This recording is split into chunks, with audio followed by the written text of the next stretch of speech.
answers, I'm going to back up and look at this question about, first of all, I'm going to say just categorically, reference librarians are better at this than computers, and always will be, at least in my lifetime and your lifetime. So, and one of the reasons is that there's so much context that the librarian knows that even before the questioner has opened their mouth. So first of all, this reference interview or an inquiry on a computer system is a nexus between two unknowns. The inquirer has a general idea of what they want to know, but they don't really know what there is to know. And the person or system or whatever else that's answering them knows a lot about what it has to know, but doesn't really know what the user is interested in. So there's this nexus between these two unknowns. And in the 60s, Robert Taylor, who's done a lot of work around the reference interview, came up with 5 elements of context that a reference librarian is going to know, even many of these, even before the student has opened their mouth or the patron has opened their mouth. So I'm just going to show you a little thought experiment that makes it really clear about how this works, because I'm going to show you a reference desk. And picture in your mind, I'm going to talk about 2 examples. The Parsons School of Design. It's probably one of the elite design schools in the country in New York. It's in Manhattan. And students coming to that reference desk at the Parsons School of Design have, if it's the beginning of the semester, they've got 14 months to finish an MFA at the top design school in the country. On the other hand, at the West Virginia Northern Community College, that serves a lot of people in that area, and indeed a lot of them are getting allied health kinds of certifications and taking a lot of things that's very practical for them to actually get jobs. So I don't think anyone could miss which reference desk this is. So even though this student coming up, clearly this reference librarian already knows a whole lot of things. This is not the Parsons School of Design.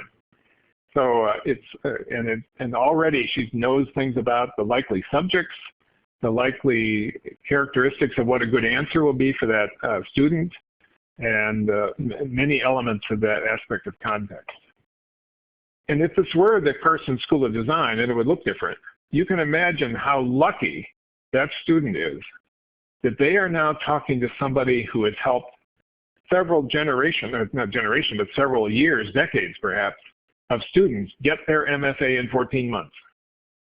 So she's gonna, or he is gonna know a whole lot of things to suggest to that student that the student wouldn't have asked. Let's say the student only asks a few questions and doesn't even ask about things that the reference librarian will know. By the way,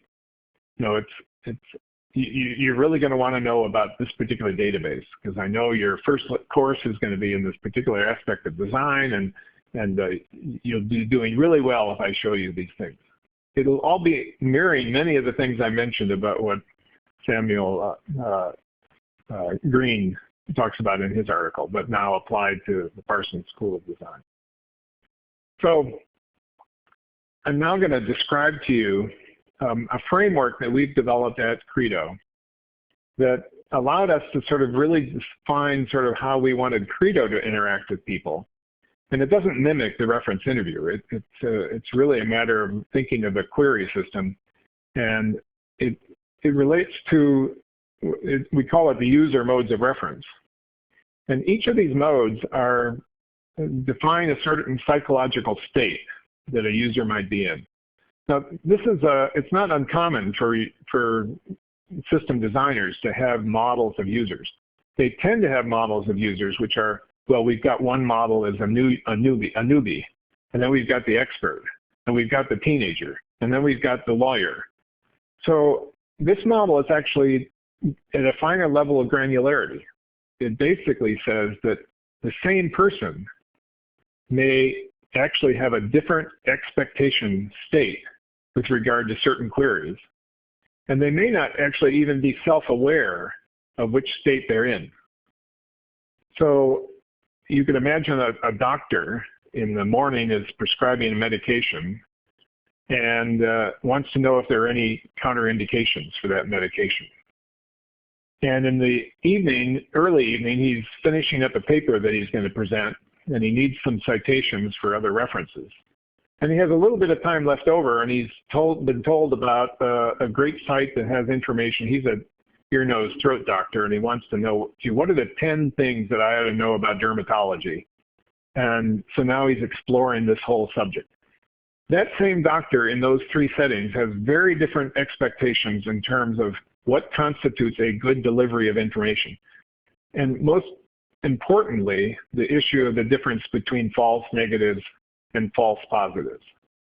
Now, if any of you don't know what false negatives and false positives are, just put a question in the chat and we'll cover that.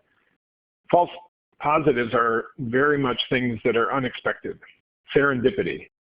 And you know, I still remember the first search that I made on what Credo used to be called XRefer Plus. And even before I joined XRefer 10 years ago, I got on and tried a concept map, which is one of our exploratory tools, and you'll see some versions of that later. My wife teaches English as a second language, and for many years she taught a group of refugees in a suburban high school in Boston who were foster children taken from a refugee camp in Kenya. They were from the southern Sudan, and they were from a tribe called the Dinka. And for very obscure reasons, it turned out my father had done some research back in the 30s that where the Dinka as a tribe were an important element. So I decided to do a concept map on Dinka.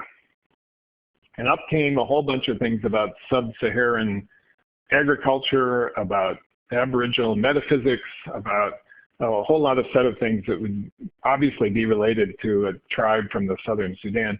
And then along came, it was another node around Doris Day. Doris Day, what could that possibly be about? And I thought, is she a foster parent of a Dinka child or something? And then I drilled down into that particular cluster, and there was songs that Doris Day had done with Jimmy Durante, including the song Inca Dinka Doo. So this is an example of a false positive. And if it's presented correctly to a user, that can be completely delightful. If it's presented in an area where you're studying the details of the Dinka tribe and suddenly Doris Day and Inca Dinka Doo come up, it's an extreme annoyance. So the modes of reference was intended to be able to get at the differences between those 2 user experiences. And we came up with 4 major categories of modes. And this was useful for us because some of these are ones that we felt that we didn't right now have the full capability to deliver. Detailed bibliographic research projects, as you would normally do for the literature search of a PhD student, because they need to be able to have a very detailed, and also their tolerance for false positives and particularly false negatives is very, very low. So awareness. So this whole area of research support, it's something that we do a little bit of. It's not a natural thing for online reference because by the time that something's in an encyclopedia, its awareness is not going to be an issue. So we now do have some awareness capabilities on some of our topic pages, but it hasn't been really central to us. But the first were the areas that actually XRefer Plus was excellent in, which is this fact-finding. It's sort of ready reference, a quick answer. You've come across a word in French while reading an English novel and you didn't study French in high school, and you just want to get an answer and get back to what you were doing. And a very large percentage of interactions on the computer and in the iPhone when you're driving with your buddies up on a trip, you know, a lot of it will be, gee, well, who won the World Cup in 2010? And, you know, these kinds of quick answers, and you're quickly on your iPhone and you got an answer. You're not source sensitive if you're in quick answer mode. You are if you're in definitive answer. And definitive answer was now you suddenly need to be able to know that it comes from a source that you can stand by. And sometimes that's advice from a librarian. Sometimes it's really in the sense of the user's need. So perhaps you have a bar bet with some buddies and you know they won't take anything from the Globe, so it has to be from the Herald. So we found that we had to do this well, but more important, the area that we really wanted to excel at is in this whole area of discovery. And you're going to see some examples of this. And indeed, the poll that I gave you was, you know, where do students get stuck and need help. And I'll go over some of the answers that we had from this. And unguided exploration is very much like surfing the web. You know, people who like reading encyclopedias, and my guess is about 15% of any audience I ask will admit to the fact that they like reading encyclopedias. But the ones who do, what they like about it is this randomness, they don't know where they're going to end up. And it doesn't matter because they're on a journey they're enjoying. Guided exploration has much more of a purpose in mind. And diversion is indeed ways of making the whole thing fun.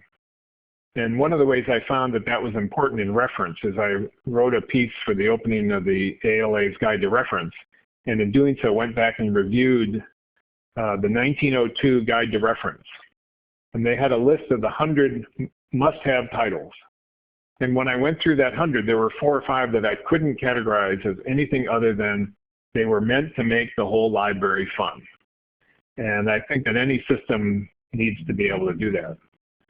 So we're not going to go over the details of the survey results, but I did want to be able to just share with you a couple of the things that came from those that stood out for me when I read the surveys. And some of these are new. They're different over time, over what I've seen over the last several years. So a lot of them evaluating resources, knowing where to go next, having a vocabulary with which to instruct their queries, broadening or deepening searches. And one that really stood out many times was that students get stuck when suddenly they have an entry and they go to it and it doesn't get to the full text. It turns out that it was a bibliographic entry, or there's a firewall, so they're just frustrated because they're teased. And I like to use this phrase, discovery without delivery is a disservice to users. Now, librarians may be able to make use of bibliographic materials because they know what they are, they know the value of them, and they know what circumstances they're to be used. But a student with a paper due tomorrow, it doesn't do them any good to show them stuff that they could get by interlibrary loan if they spent 3 weeks to do it. So a system really needs to be able to figure out how to avoid that. And Credo has always been about full text. Obviously, we point to other databases, so it's not always the case that we can control the whole experience. But so I now want to draw into a little bit of a discussion about what Credo does. What's the secret sauce inside of Credo? Because one thing we do, sometimes people think we're an ebook vendor. And what we do with our content when we get it, we have a publishing system that tears apart what comes into us. And we look for content that is actually chunkable, that makes sense in small pieces. And subject encyclopedias are the bread and butter of Credo. And they're certainly match that requirement exactly. So I'm going to actually limit my discussion specifically to that content type. It's about 80% of our titles.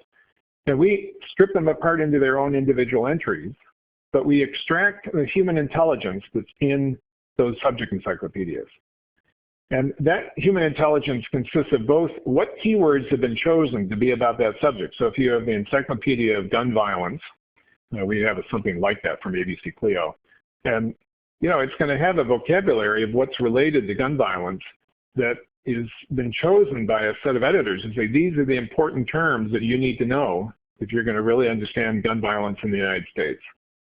So that's a human editing and curation that's happened, and that we extract that knowledge to drive some of what we do in creating our concept maps. And the other thing we have are the see alsos. And if you think about these see alsos, those aren't just comments about, they're not just specific to a book. So if you have an encyclopedia strategy and you have an entry on strategy, let's say it's encyclopedia on general systems thinking. And so now there's a section on strategy, and it says strategy C game theory. And in the game theory one, they didn't bother saying C strategy because they thought it was obvious. And being constrained to the limits of what's on a page and their entry, they were only allowed 4 C alsos. And so they thought we know that the relationship is symmetric.